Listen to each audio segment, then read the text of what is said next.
Generally, this is called Ahavas Yisroel.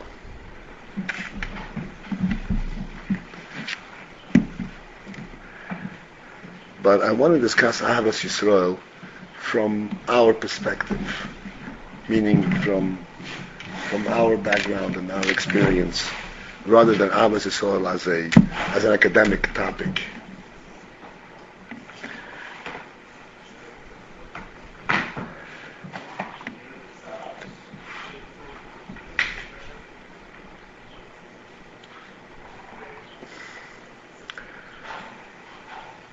There are many aspects in this. One primary point that really pertains to us very much is the fact that most of us are coming from a different background. And now we have to join in a totally different environment.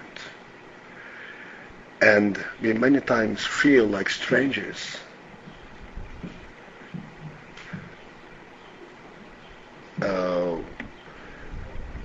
Where we are just trying to fit in, perhaps. But to fit in as a stranger is not the same as belonging, as being there.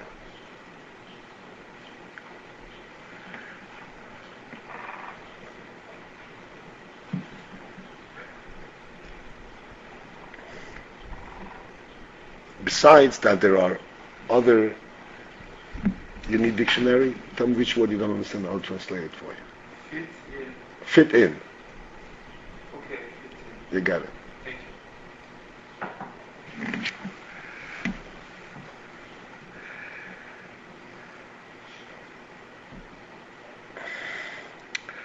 There are other aspects. Many times we come into our new society, our new family, and we expect, this is a family that by our choice, this is close to our heart, this is the real thing. And then we see some kind of behavior that we say, oh, I didn't expect it over here. Am I in the right place? As a matter of fact, perhaps where I come from, I never saw this. Of course, this behavior does not represent a mode of behavior. There's somebody, occasionally somebody fails, somebody is behaving inappropriately and so forth. But even this exception is something that hits us as something that I didn't expect it. Is this the real thing? Do I belong here?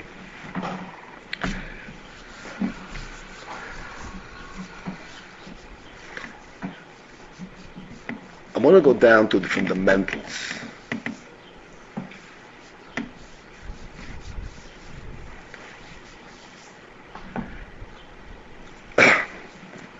The principle that contrasts. You know what contrast means?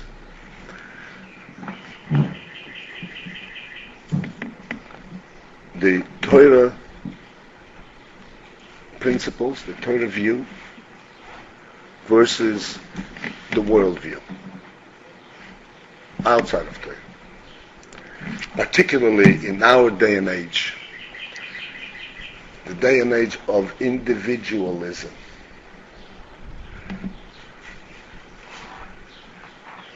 Individualism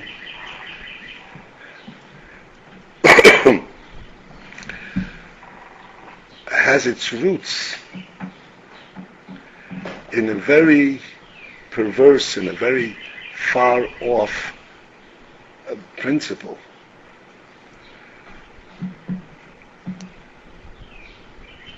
In the early days of the communists,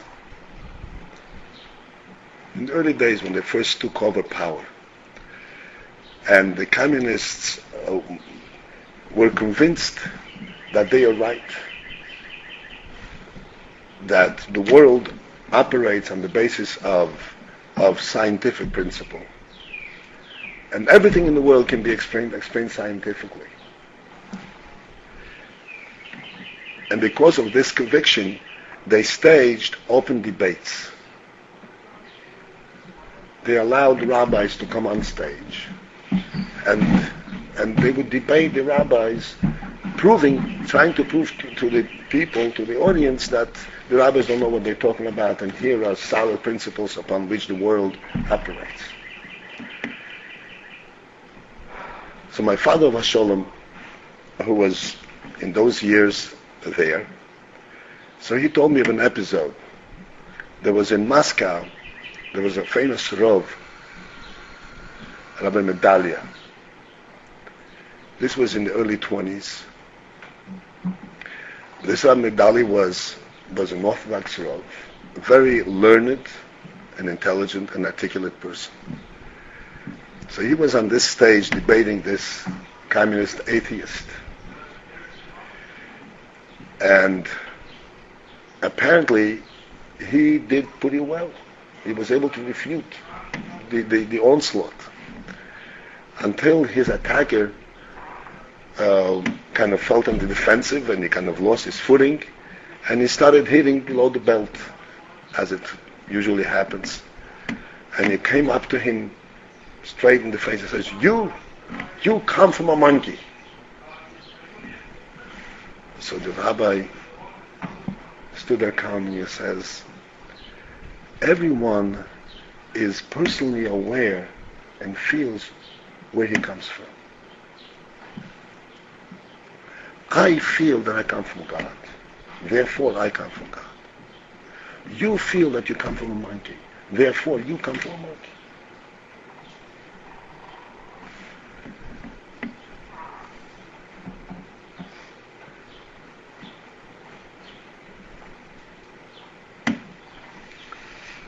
What is the meaning? I feel I come from God. Is this a personal experience? Whoever experienced that he comes from God.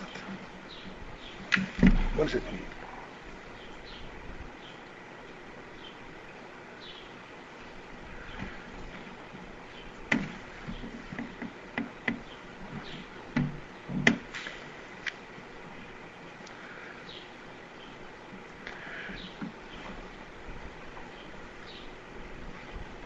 We mentioned many times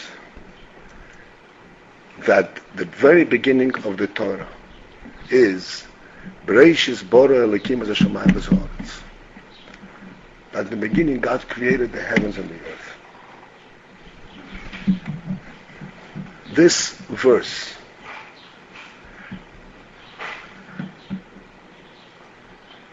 is, as mentioned, is the introduction of Torah to us. Introduces the world to us. And what it says is not just historically, excuse me, historically, that God created the world. This gives a definition to the world that we are observing and to the world that we live in.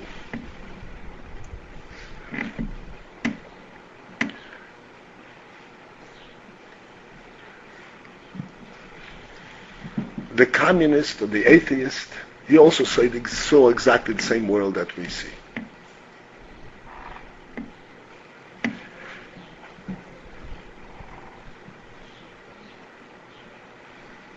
Except that he dealt with the surface of the world. And on the surface, the objects in the world exist in and of themselves.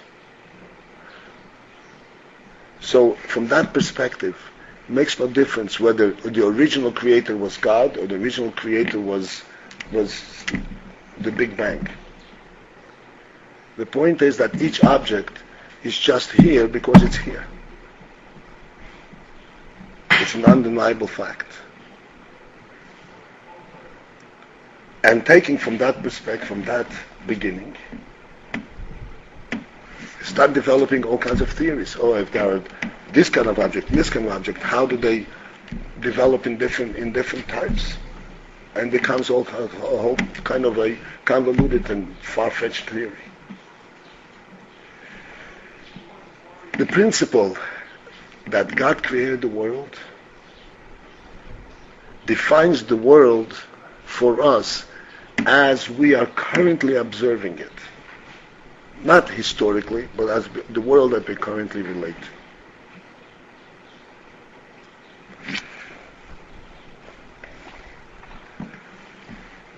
How do we translate it? Where do we see it? One time before, actually more than one time before, we discussed various aspects in the natural world and how we perceive them. One very simple phenomenon is the fact that the sun rises in the east and sets in the west. And I'm not going into the question whether the sun rises and sets or the earth rotates around its axis. That's not the important question here. The important question is the following.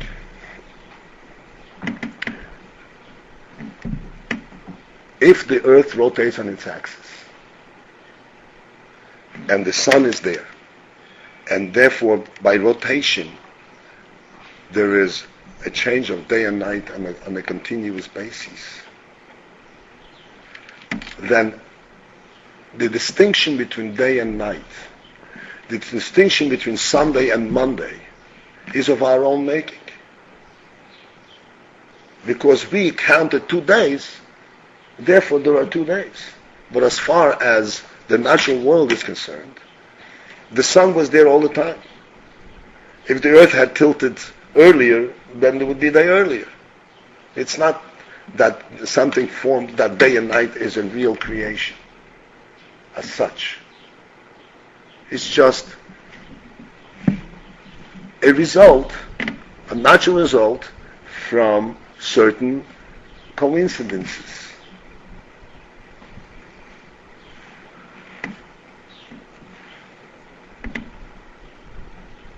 The Torah tells us a totally different perspective. Right on the first day, the Torah says God created light,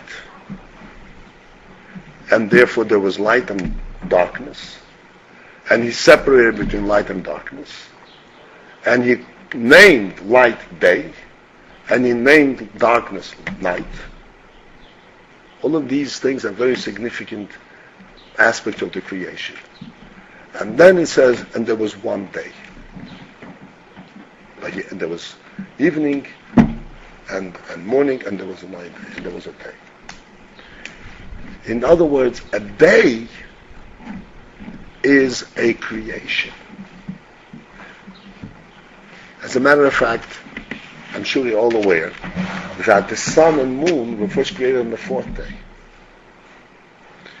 And if you examine the psukim that speak about it, it says there, contrary to what we observe, that the sun forms day and night, the Torah says God appointed the sun to rule over day and appointed the moon to rule at night, which means night and day were there before.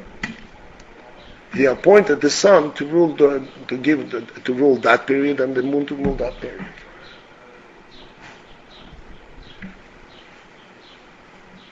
And therefore, the way we are taught, the perspective that we have, is that when the sun rises, this is not just a natural phenomenon. Day has come. And when the sun sets, night has come. And what does day and night mean?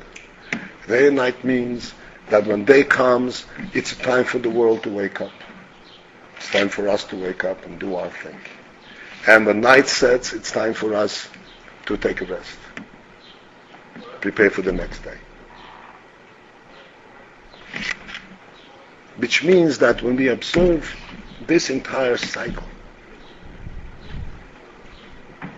we see in the very cycle of day and night, which directly affects us in our continuous life,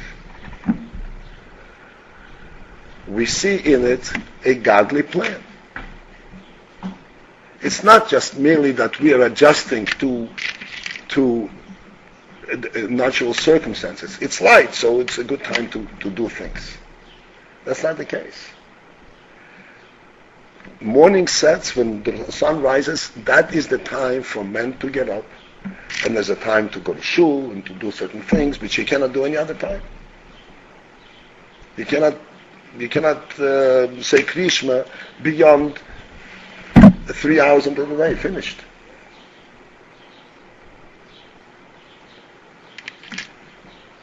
In very brief, you can readily see that there is much to discuss on this topic. But the point which I want to bring out from this is that we live literally in our natural world is not a natural world at all. We perceive the natural world as a godly setup. Sure, it happens on a continuous basis, and because it happens on a continuous basis, and we expect it to happen, we relate to it as natural, because it's going to happen on a regular basis. But this nature itself is very closely, very carefully planned out, exactly how it should happen.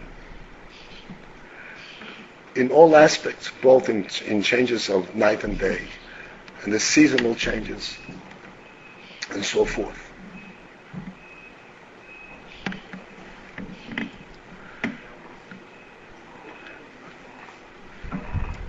This is what we mean when we say that I feel that I come from God. We don't mean something spiritual or something out of worldly. I feel that I have a place in this world appointed by God Himself.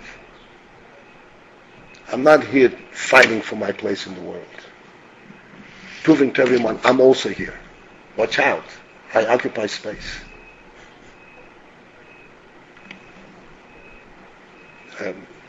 I'm placed here. Just as day and night are placed here by plan, I'm also placed here by plan, by the divine plan.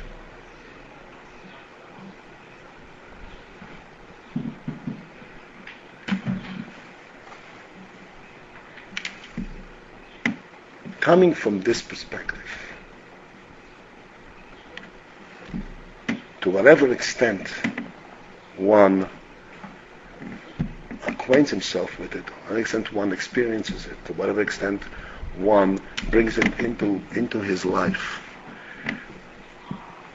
all aspects of our personal discipline, as we spoke about before, many times before, in terms of when we rise, when we retire, what we do when, and what we do, instead of wasting time, valuing our time. All of that is based on this principle. That nothing is a waste. Everything is planned. Everything is meaningful. And this meaning is granted to it by the very creator of the world itself, very creator of me, little me.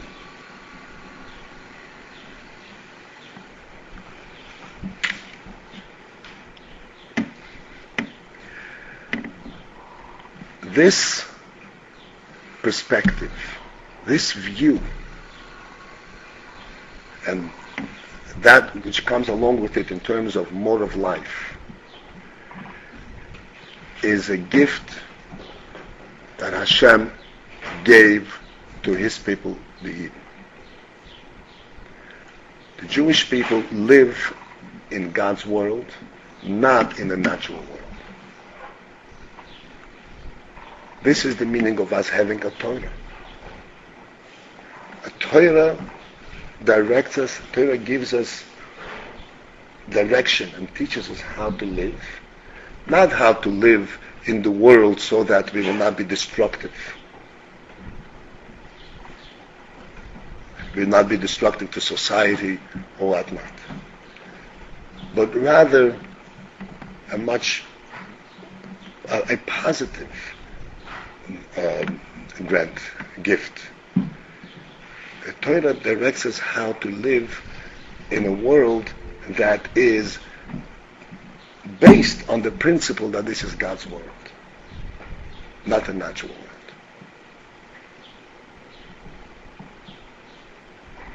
This is exemplified and illustrated in every aspect of Torah, and one very simple one that we experience all the time.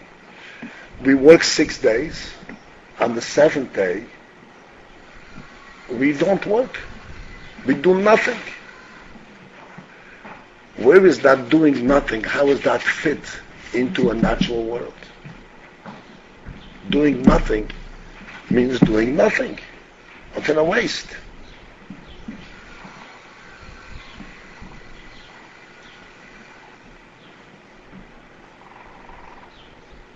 But to us, Shabbos is not doing nothing.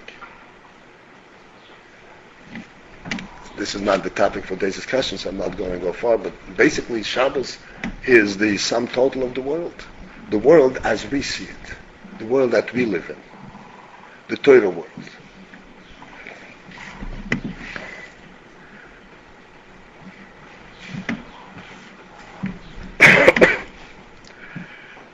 And this is where the concept, the principle of Ahavas Yisroel, the principle that I want to discuss today, how someone who has come from a totally different background and struggled with himself to make a decision which way to go, and someplace in his own mind and heart he found that there has to be something more true than what he is used to. The truth that he was looking for, perhaps he hasn't analyzed it so thoroughly, but the truth that he was looking for is a truth that will redefine a world from a true perspective. Not just his world, what should I do, what's good for me, what's bad for me, but what's the meaning of the whole world? Why is this all going around? The truth he was looking for is a truth that will give him a world perspective or a total perspective on all existence, and put it in context and give it a meaning. Coming from there, we can quite readily recognize how it is that no matter where you're coming from, no matter how lost one may have been, when he found his way, finding means that he found that there is a place where he actually belongs.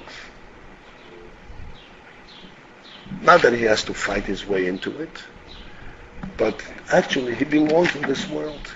He belongs in the Torah world.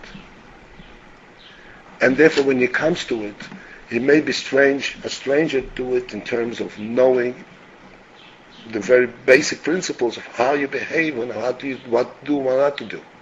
But there's one principle that is unquestionable. He belongs there. He belongs there by virtue of the fact, not because he made a choice. Even before he made the choice, he belonged there. He belongs there because that's where God put him.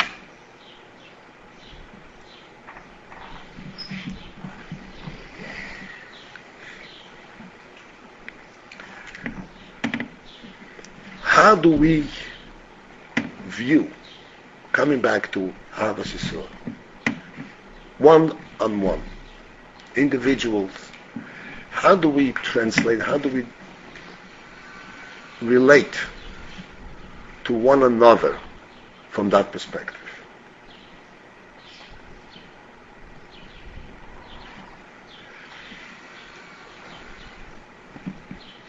just as we recognize that I may have come from a very far spiritual distance, and I'm still before the alphabet in terms of my knowledge. But the minute I recognize who I am, I belong there 100%, not 99%, but 100%. The same thing pertains to every individual Yid. The same thing pertains to every individual Yid, not one who is across the street, but one who is sitting right next to me. The one who is sitting there and is annoying me to death. And I don't like the way he talks, I don't like the way he laughs, I don't like his jokes, I don't like anything about it.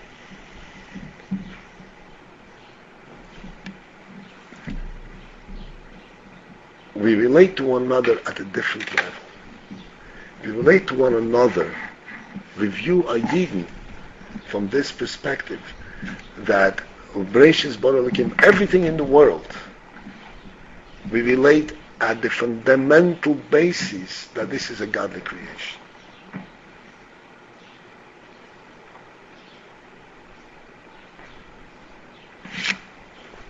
There's a story which I think I mentioned in one of the talks here. Very simple little episode in the life of the previous Rebbe when he was a child. And he was taking a walk, he was walking with his father, who was the Rebbe at the time. And they were walking through in some garden, and there were wild grass growing around them. There was an engaging conversation. The father was telling his son, either was telling him some teaching, was telling him a story. They were constantly engaged in talk. And while they were engaged in talk, and the Rebbe Rashab, his father, was explaining to him at the time how we should look at the world. Precisely this point. That whatever we see, we should regard it, we should value it as God's creation. Nothing is there because it's there.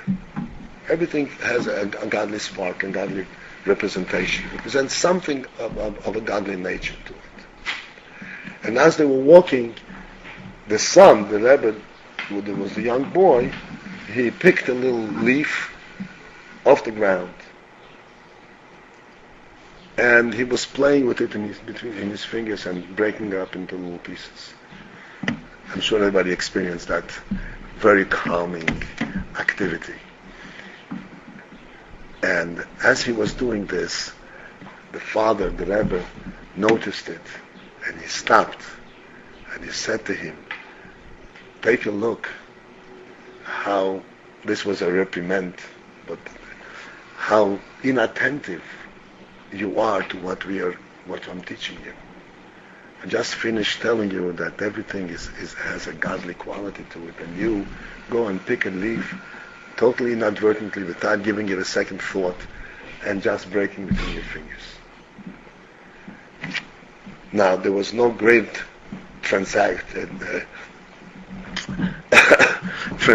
there in that activity. The point is that the Rebbe had made a very clear impression on his son that there is no world to us, just existence. We have to look at everything from a fundamental perspective.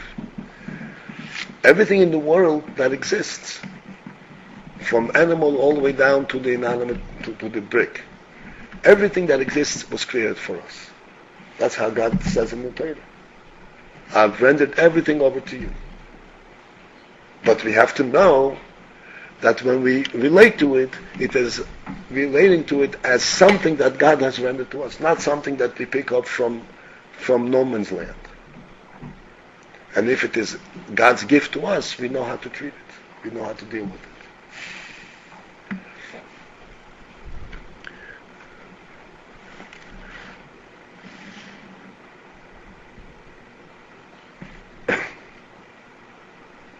Having said that, and we surely have to reflect upon it from time to time, particularly when our good feelings are challenged because someone has wronged me. Someone seems to have indecent, not the best type of behavior, habits. Or someone actually did something wrong.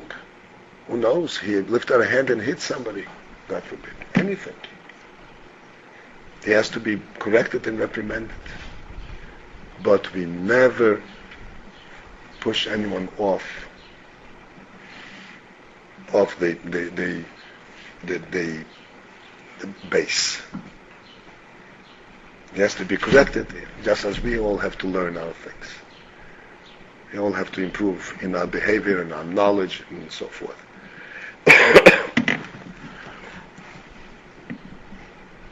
And just as we will never push anyone off, nor should we ourselves ever feel as outsiders. I think this is a very important lesson. We don't have to be embarrassed to come in and say, I don't know what's supposed to be done now. Can you show me? No matter who it is, that person may be narrow-minded and may feel, oh, how do you come here? You don't even know that. Makes no difference. He thinks that because he hasn't reflected on what he truly believes. But if he would reflect truly what he truly believes, he would never say that. And you get your piece of information and you go on. We should never allow ourselves to feel as outsiders.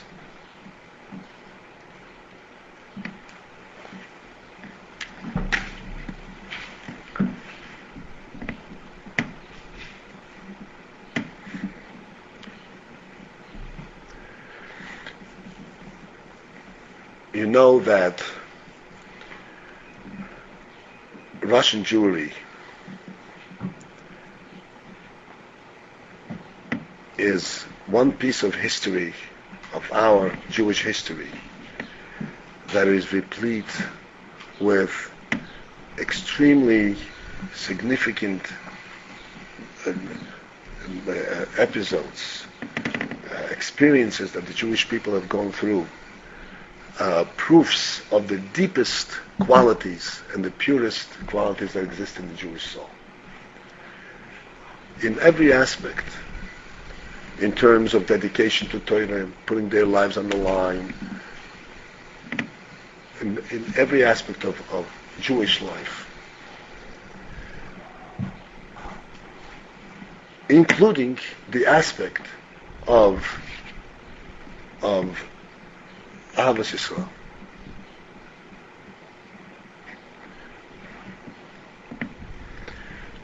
I'll give you a few illustrations. The greatest dream, the one dream that nobody even dared dreaming in Russia, was ever to get out of there. How is it ever possible to get out of there? If the Gemara says that to get out of Egypt was an impossibility, to get out of Soviet Russia, this was a joke in comparison. There would be absolutely no hesitation if you caught getting out as to put a bullet right through your head. I mean, there's absolutely nothing. And if not a bullet, they catch you and send you away into Siberia, into no man's land. And you'll never return, and there's no records where you are.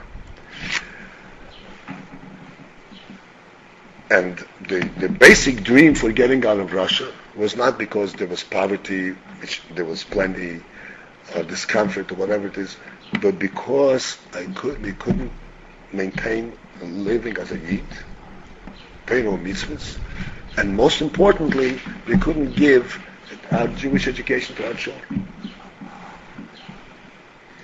people have sacrificed their lives, put their lives on the line, not to allow their children to go into public school, which was a rule, because they knew going to public school meant that the children will be listening and an indoctrination on communism and atheism, and so they would do everything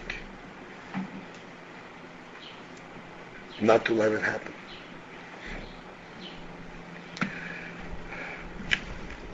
When we finally got out, this was way before the latest revolution in the 90s by Gorbachev and all, or Yeltsin. This is in time of Stalin. Did you ever hear of Stalin? This was after the Second World War. After the Second World War, there were many Polish citizens that saved themselves into Russia, running away from the Germans. That's one thing that has to be said, that after all, many Jews saved themselves in Russia. They were received there with open arms and thrown straight into Siberia. But they still saved their lives. So, after the war, there was some kind of a pact made between Russia and Poland. And one of the conditions of the pact was that the Polish citizens would be allowed to leave Russia. So anyone who had a Polish passport would be permitted to leave. Our little group got wind of this idea, and they figured maybe we can falsify and get some Polish names and Polish passports and get out as Polish. And this is how several hundred families actually got out of Russia. You cannot imagine the danger involved, both for the travelers and the people who prepared it. The people who prepared these passports and did all of that thing were really putting themselves on the line all the time.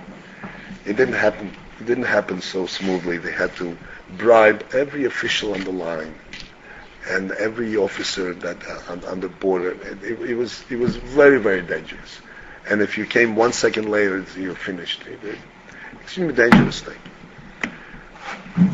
There was a very small group, very tight group that was involved in actually doing the evil work. Amongst them was Reb Mendel Futterfass. Everybody heard of Mendel Futterfass? Reb Mendel Futterfass.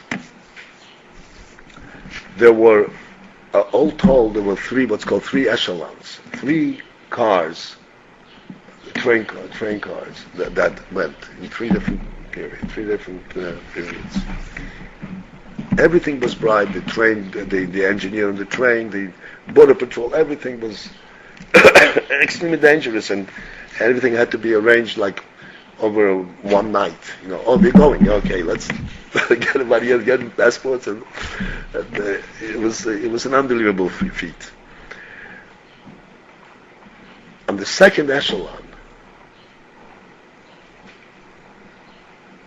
there was a Yid who was also working in that group, and Zalman Bronstein, and he said to Mendel Futterfass, "Why don't you get on with me onto this echelon?"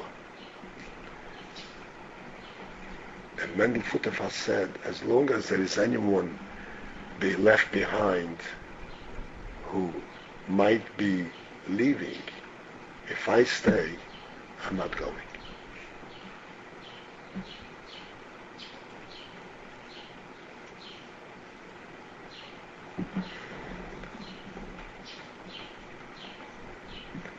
And the end was that, remember that he stayed, of course, and he arranged another echelon of people to leave, and right after that he was caught and thrown away and sent away.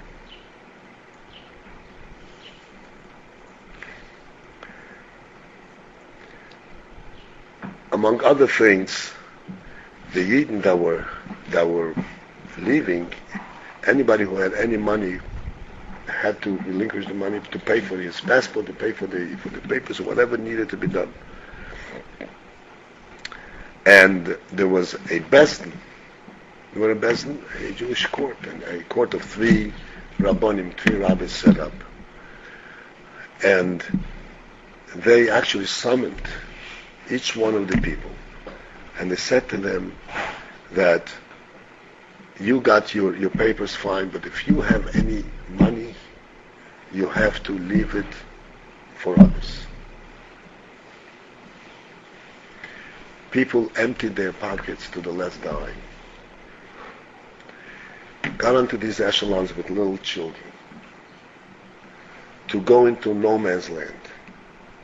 You talk about when we left Egypt and left Mitzrayim, so one of the great merits that the Jewish people have for all time is what it says, that they consented to leave an inhabited land to go into the desert where there is no progress, no civilization, no means of subsistence. So that was a great merit, a great sacrifice, a great daring feat on the part of the Jewish people. But you can there was Moshe with them, and they just saw miracles, godly miracles. It was a different situation. Here, they relinquished every last penny, going into no man's land, and not having any perspective how they're going to buy their next glass of milk for the child. Zero.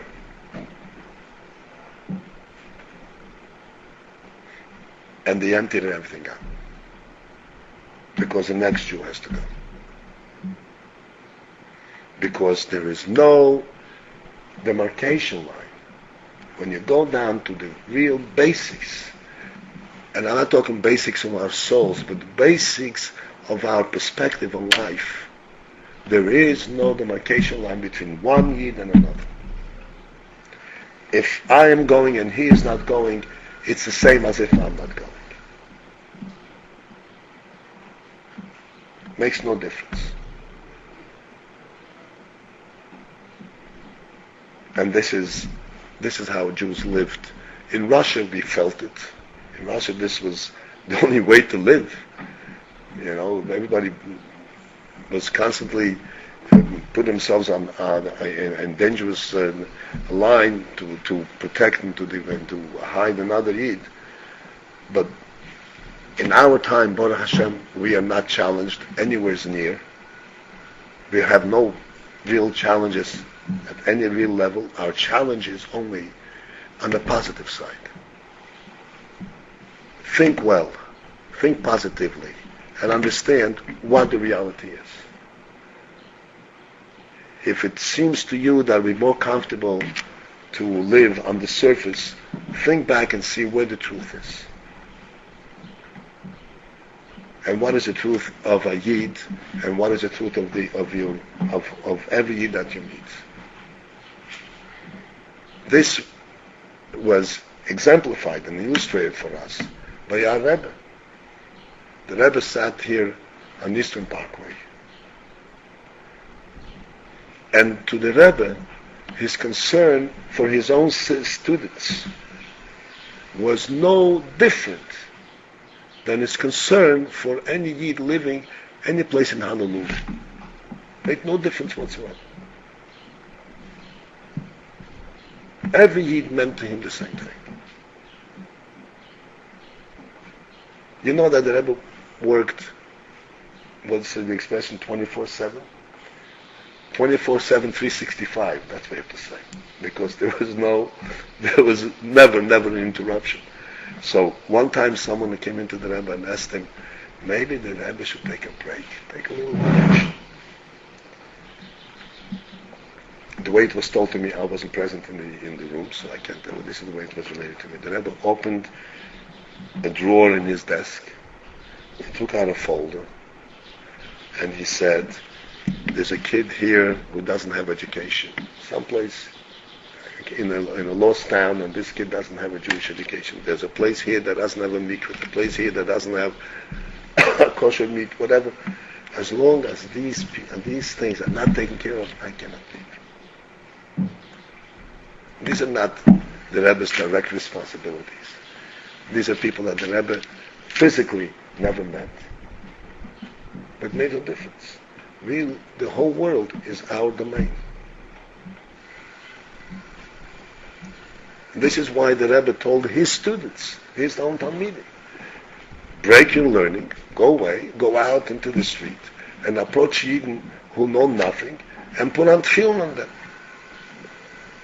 Why do I come to them? They don't even know, they don't even want to put on tefillin, I have to fight for them for tefillin. They don't know because they never learned, but really they want it. And you have to talk to them until you touch them at that level. Until you reach them at that level. And you know something, when you reach them at that level, you reach yourself at that level too. You become more true to yourself. And you identify yourself more truly who you are.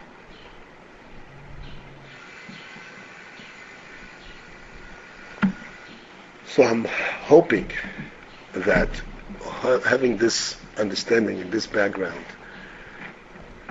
both it will be easy for you to integrate, so to speak, and learn Torah with a greater sense of belonging. And then, in general, wherever you go among students, to know that you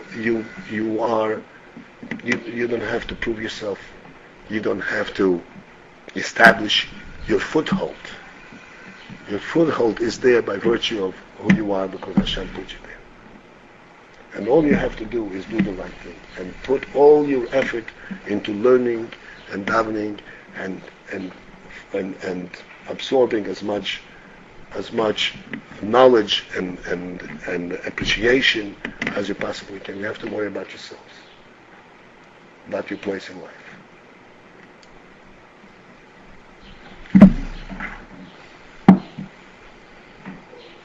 Okay, shall we shut it off?